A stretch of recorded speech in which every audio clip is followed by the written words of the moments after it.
की जय। इन्कलाब जिंदाबाद, इन्कलाब जिंदाबाद। अरे आम्ही शेत करायचं काय? ऑफलाईन परीक्षा झाल्याच पाहिजे, झाल्याच पाहिजे, झाल्याच पाहिजे। सर्वांना शिक्षण सर्वांना काम मिळालं जिंदाबाद, जिंदाबाद। सर्वांनी कृपा करून पाठवा।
ऑफलाईनचं बोला फक्त सर, सर फक्त ऑफलाईन।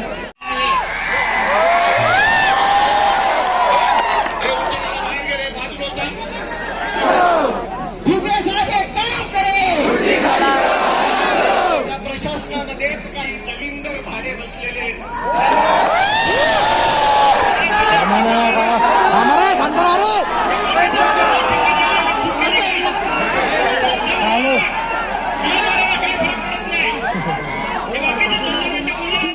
स्वराज्याची निर्मिती केली आपल्याला स्वाभिमानाने जगण्यासाठी, आणि तो स्वाभिमान टिकावा म्हणून, तो स्वाभिमान टिकावा म्हणून संविधान।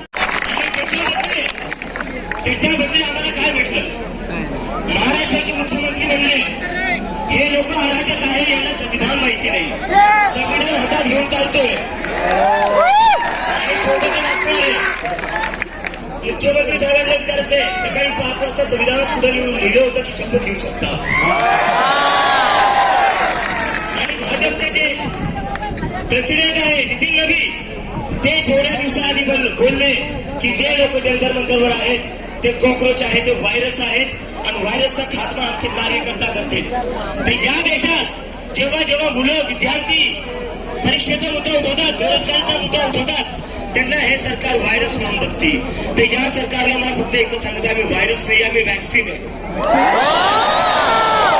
व्हायरस नाही, व्हायरस तुम्ही लोक आहे, ज्यांनी पूर्ण कीड लावून ठेवली या देशाच्या एज्युकेशन सिस्टमला। धर्मेंद्र प्रधान ते थोड्या दिवसाआधी बोलले जे लोक जंतर मंतरवर बसलेले ते दहशतवाद्यांची, ते आतंकवाद्यांची बी टीम आहे। धर्मेंद्र प्रधानला मला म्हणायचे आमच्यामुळे पेपर फुटणी झाली आहे, आमच्यामुळे कोणी जीव नाही दिलेला आहे, तुमच्यामुळे 20 पेक्षा जास्त मुलांनी जीव दिलेला आहे। तर जर आतंकवादी कोणी आहे तर धर्मेंद्र प्रधान आहे।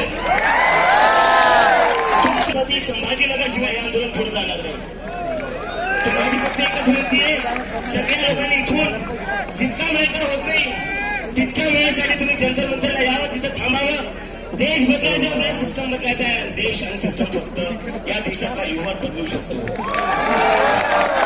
आणि मी आता थोडा वेळ आधी मला 1-2 दिवसापासून थोडं बघितलं सर, एक मिनिट फक्त. मागच्या काही दिवसांपासून मला एक प्रश्न सारखा विचारला जातोय. तर हे बघून मी माझं बोलणं संपवतो आणि परत एकदा सांगा कोण जंतर मंतरला येणार आहे. नक्की आले पाहिजे. छत्रपती संभाजीनगरचं मी जर तुम्ही सोबत नाही आले तर आपल्या इज्जतीचा प्रश्न आहे आता. तर येतील नक्की. आणि ते जेवढे टीचर्स आहेत, शिक्षक आहेत, रोहित सर आहेत,